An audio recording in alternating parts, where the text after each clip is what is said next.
चौघी जणींचं आपण हृदयाला स्पर्श करणारं निवेदन ऐकल्यानंतर मी काही आणखी बोलण्याची आवश्यकता नाही. पण ह्या चौघींच्या बरोबर हजारो मुलींना ज्यांनी प्रेरणा दिली ते आजचे सद्गुरू, याला भारतीय संस्कृतीमध्ये गुरुला अत्यंत परमोच्च स्थान आहे, देवापेक्षाही अधिक हे आहे. कबीराने म्हटलंय, काके लागो पाय, याने परमेश्वर आणि गुरु समोर असतील तर कुणाचं दर्शन पहिलं घेऊ, तर अधिक गुरूंचंही. असे के.आर. मनोजजी, आचार्य के.आर. मनोजजी, ओ श्रुतीजी, शेफालीजी, मेघा कुलकर्णीजी. आता आपण जे ऐकलं त्याच्यामुळे आपण सगळे स्तब्ध झालो. पण आपण खरंच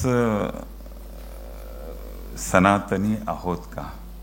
त्या परत आल्या, जाऊन परत आल्या, पण आपण त्याच्या आधीच जवळपास त्या सीमारेषा पार करून गेलेलो तर नाही ना. आपलं घर, आपले संस्कार आज आपल्या ह्याच्यामध्ये हिंदू धर्म म्हणून किंवा सनातन धर्म म्हणून आपल्या घरामध्ये काही होतात का? आपलं वर्तन कसं आहे? संपूर्ण देशभरामध्ये आज काय चालू आहे? शाळेमध्ये काय चालू आहे? शिक्षणात काय चालू आहे?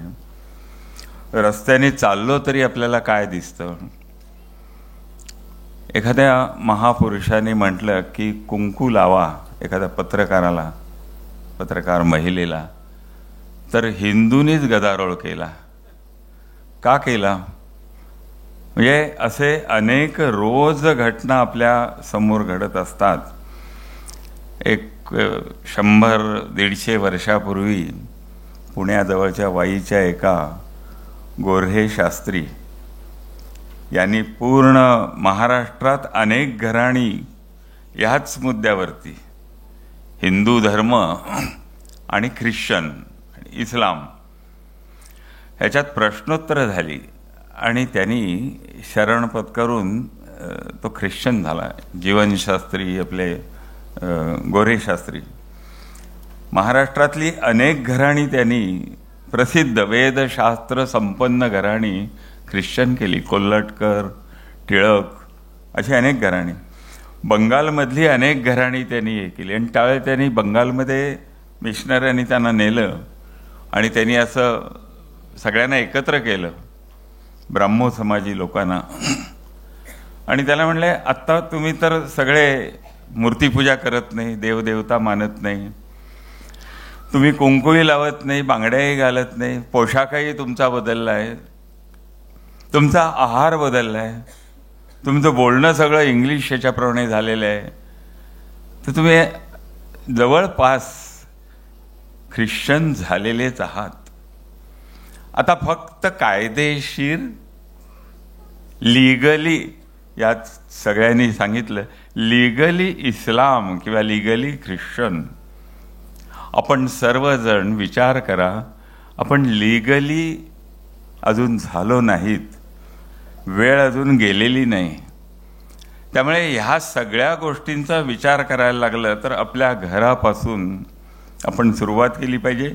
जे ओ श्रुतींच्या आईशी त्यांचा संवाद चाललेला, एकीकडे इस्लामच्या जवळ गेलेले आणि परमेश्वर अल्लाह याच्याशिवाय जगात काही नाही, आणि आता त्याचा स्वीकार केला तरच स्वर्गामध्ये आपण जाऊ शकणार, अन्यथा आपण नरकात जाणार. जन्नम असा जो काही हे आहे, अशा ह्याच्यामध्ये आईला सुद्धा लाथाडून पुन्हा हा विचार सुरू झाला. सगळ्या देशभरामध्ये 1000-1500 वर्षापूर्वी, 2000 वर्षापूर्वी, 5000 वर्षापूर्वी, 50,000 वर्षापूर्वी या सगळ्या प्रश्नांची उत्तरं भारतीय ऋषी मुनी यांनी शोधलेली आहेत. आद्य शंकराचार्यजींनी याच्यावरती खूप मोठं लेखन केलेलं आहे. शंकर भाष्य वाचलं तर इस्लाम काय आणखी कुठलंही हे सगळं निरर्थक आहे हे लक्षात येईल. त्यामुळे ज्यांनी यांना हे दिलं ज्ञान, हे ज्ञान एकेकाळी आपल्या घरामध्ये होतं. आई वडिलांना देते, वडील आपल्याला देत होते. परंपरेने आपली घरं कुटुंबामध्ये हे सर्व ज्ञान होतं. तक्षशिला नालंदापर्यंत होतं. मेकावलेचं शिक्षण आलं आणि त्यांनी ही नाळ आपली तोडली. आपल्याला असं वाटायला लागलं स्त्री मुक्त झाली पाहिजे. मुक्त झाली पाहिजे म्हणजे काय? आणि मग असे वैचारिक सगळे संघर्ष आपल्या याच्यात झाले. मी स्वतः पाहिलेले गेले 40 वर्षामध्ये स्त्रीमुक्तीची चळवळ आणि त्याचेही परिणाम. कुटुंब उद्ध्वस्त झाली, कुटुंबातनं स्त्री वेगळी झाली. आमच्या ह्या आनंदनी इथे बोलावलं तर गेल्या 15-20 वर्षाच्या काळात 12-15 मुली अगदी जवळजवळच्या असणाऱ्या पिंपरी चिंचवडमधल्या, ज्या अशा इस्लामच्या ह्याच्यात पडल्या, ज्यांना आधीचीच 2-2, 3-3 बायका आहेत, त्या चौथी बायको म्हणून ह्या जायला अतोनात छळ. ते गुरुकुलामध्ये आम्ही त्यांना वर्षभर 6 महिने ठेवून मग हे आर्ष ह्याच्याकडे पाठवलं. आपल्या जवळ असणारी म्हणजे थोडीशी दूर असणारी आपल्याला दिसते, पण मग आपली मुलगी, आपला मुलगा, आपलं घर, आपल्या कुटुंबात जर तुम्ही हिशोब काढलात नाते संबंधातला, तर मुली कशा वागतायत, मुलं कशी वागतायत, डायव्होर्स, घटस्फोट किती झालेत, कशा प्रकारे होत आहेत, समाजामध्ये काहीही राहिलेलं नाही. आपण फक्त लिगली हिंदू आहोत. लिगली नेहरूनी जे म्हटलं ते तसेच आपण आहोत. आपण फक्त जन्माने हिंदू आहोत. आपल्याकडे कुठलेही संस्कार राहिलेले नाहीत. त्यामुळे ह्या गोष्टी, या चौघींचं निवेदन ऐकताना, या चौघी म्हणजे भारत मातेचं आजचं रूप आहे. भारत माता काय म्हणतीये तुम्हाला सगळ्यांना, या प्रत्येकीच्या जीवनातलं जे प्रसंग आहेत त्या ह्याच्यापर्यंत जाऊन परत आलेले आहेत. हे परत येणं जे आहे हे घर वापसी नाही आहे. हे तुम्हाला प्रत्येकाला आहे. तुम्ही शोधायला जायची गरज नाही आहे की अरे कुणी मुलगी चालली का मुसलमान व्हायला. आपण जवळपास आपला धर्म पूर्णतः सोडून दिलेला आहे. त्यामुळे घरामध्ये आज रात्री झोपताना निदान भगवद्गीता, ज्ञानेश्वरी, काही नाही गीताई, उपनिषद, वेद, ह्याचा रामायण महाभारत यातलं काहीही आपल्या घरात नाही आहे. असेल बांधून ठेवलं असेल, कपाटात शोभेच्या ह्याच्यात ठेवलं असेल, त्याचं वाचन सामुदायिकरित्या केलं पाहिजे. नातवंडांना सांगितलं पाहिजे. जे नटसम्राट नाटक 50 वर्षापूर्वी आलं, 50 वर्षापूर्वी ही समस्या एवढी गंभीर नव्हती. आज पुण्यामध्ये जवळजवळ 101 वृद्धाश्रम आहेत. आमच्या चिंचवडला 6 वृद्धाश्रम आहेत. या वृद्धाश्रमांमध्ये जे वृद्ध आहेत माता पिता, ते ब्राह्मण समाजाचे 99% आहेत. जो आधी शिकला, ज्यांनी या चळवळी केल्या, ज्यांनी हे सगळं केलं, तो आहे. आणि आता त्याची क्रमवारी शेवटपर्यंत चाललेली आहे. आपल्या घरामध्ये यांनी म्हणजे सद्गुरूंचं जे बोलणं झालं मनोजींचं, ते ऐकताना असं की आपण यातला 1 जरी आपल्यावरती घेतला, जसं तीर्थ शिंपडलं जातं. आज हे ऐकलं आणि घरी गेलो आणि आता कोण आपल्याला इस्लाममध्ये जाणारी दिसते का? नाही. आपलीच पिढी पुढची कदाचित जाईल. आपलीच पुढची पिढी कदाचित जाईल. आपल्या घराचं दार ठोठवतोय हे सगळं. आपल्यापासून सुरू केलं पाहिजे. आपण कपाळाला कुंकू लावलं. कुंकू काय अंधश्रद्धा आहे? बांगड्या काय? रोज सगळ्या आहेत. रोज म्हणतात. कुठल्याही मुलीला आपण म्हटलं तर ती तुमच्याशी वाद घालेल. मग आपण प्रकटपणे दिसणारे, असणारे, कृती करणारे सर्व बाजूनी हिंदू आणि सनातन असलं पाहिजे. तर आपल्या शेजारचं वातावरण बदलेल, आपल्या पुढच्या पिढीला संस्कार मिळेल. रामायण महाभारत हे आपल्या बोलण्यामध्ये आलं पाहिजे. प्रशिक्षण घ्या, नोकऱ्यांसाठी लागणारं सगळं घ्या, पण हे नाही घेतलं तर तुमचं पूर्ण अस्तित्व मिटणार आहे. केवळ 50-75 वर्षापूर्वी पाकिस्तान झालं. ते होण्याकरता मागची 1000 वर्षाचा इतिहास आहे. उद्ध्वस्त काय झालं? तक्षशिला उद्ध्वस्त केली. जिथून तुम्हाला संस्कार मिळत होते ते उद्ध्वस्त केलं. आता घर आणि घर तक्षशिला होतं नंतरच्या काळात, ते उद्ध्वस्त व्हायला लागलेलं आहे. या सगळ्याचा परिणाम जो आहे तो भारत हा भारत राहणार आहे की नाही?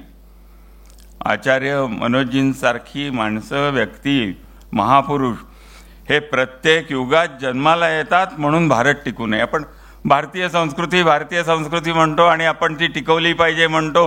मोदींचा एकट्याचा प्रयत्नाने ते होणार नाही. प्रत्येकाने आपल्या घरामध्ये आजच्या या 4 जणींचं निवेदन ऐकलंय. ते आपल्या मुलीला गोष्टी रूपाने, हे महाभारत आहे, नवीन महाभारत आहे, हे नवीन रामायण आहे. रामायणात सुद्धा सीतेचा हे झालेला होता, द्रौपदीचा महाभारतात झालेला होता. आता घराघरात द्रौपदीची विटंबना होती. ही टाळायची असेल तर आजच्या ह्या 4 जणींचं जे निवेदन आहे आपल्या समोर ते अंमलात आणावं लागेल. त्यांच्यासारखी स्थिती, ती आपली बहीण आहे, आपल्या घरातली आहे. भारत माता म्हणली की सगळी भारत मातेची लेकरं आहोत आपण. त्यामुळे ही कोणतरी केरळमध्ये घडलेली घटना आहे, महाराष्ट्रात नाही. पुण्यामध्ये समोर आलेल्या 41 घटना आहेत गेल्या 2-3 वर्षातल्या. न आलेल्या किती असतील? हा हिमनगासारखा हे आहे, न आलेल्या किती असतील? आणि मग आपल्या घरापर्यंत आलेले असेल. स्पष्टपणे बोललं पाहिजे, स्पष्टपणे कृती केली पाहिजे. सर्व लहान मुलींना जे आई पूर्वी कान धरून करायची ते आता केलं पाहिजे. नाही, तिला इंग्लंडचे लोक इथे त्यांचे संस्कार घेऊन येतात. इंग्लंड अमेरिकेतली लोक त्यांची भाषा घेऊन येतात. आपली भाषा घेऊन आपण का नाही जाऊ शकत?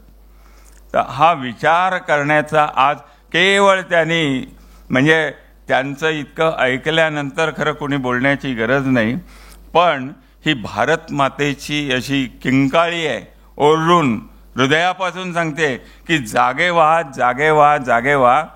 आणि मग भारतीय पोशाख, केरळमध्ये इतकं सगळं भोगून, म्हणजे श्रुतीजी आणि ह्या तिघींनी एवढं सगळं भोगून पुन्हा एकदा स्वखंबीरपणे उभ्या राहिलेल्या आहेत.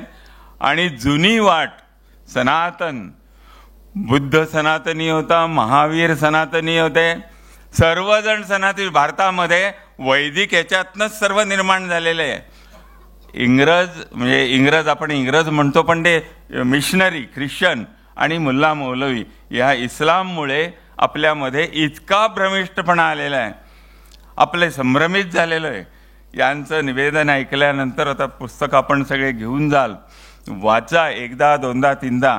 आणि मग आपल्या घरात जी काही हिंदू धर्माची निशाणी नसणाऱ्या वस्तू आहेत त्या काढा आणि तिथे प्रत्यक्ष संस्कार, भिंतीपासून, जमिनीपासून, रांगोळीपासून, कुंकू, बांगड्या, सगळ्यापासून, पोशाखाचे रंग, रंगसंगतीपासून, सर्व गोष्टी, आहारापासून, सर्व जर तुम्ही पाहिलं तर विज्ञानाच्या कसोटीवर उतरलेल्या सगळ्या गोष्टी आहेत.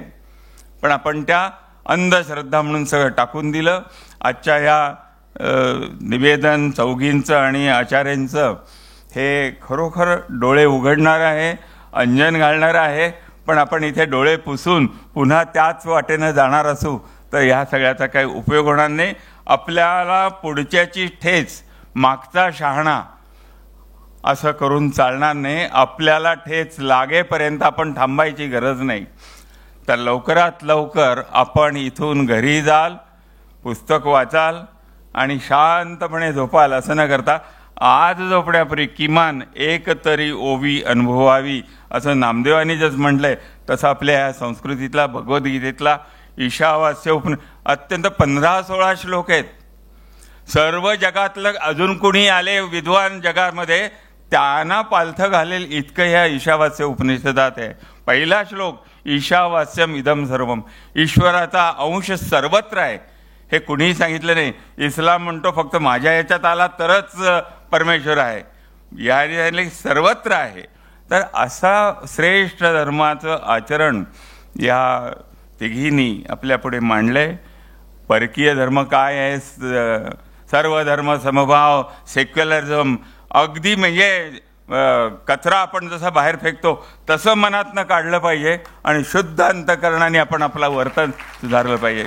खूप वेळ झाला, माझ्या डोक्यात खूप बोलायचं आहे, पण या चौघींनी सांगितल्यानंतर खरं तर मी बोलणारच नव्हतो.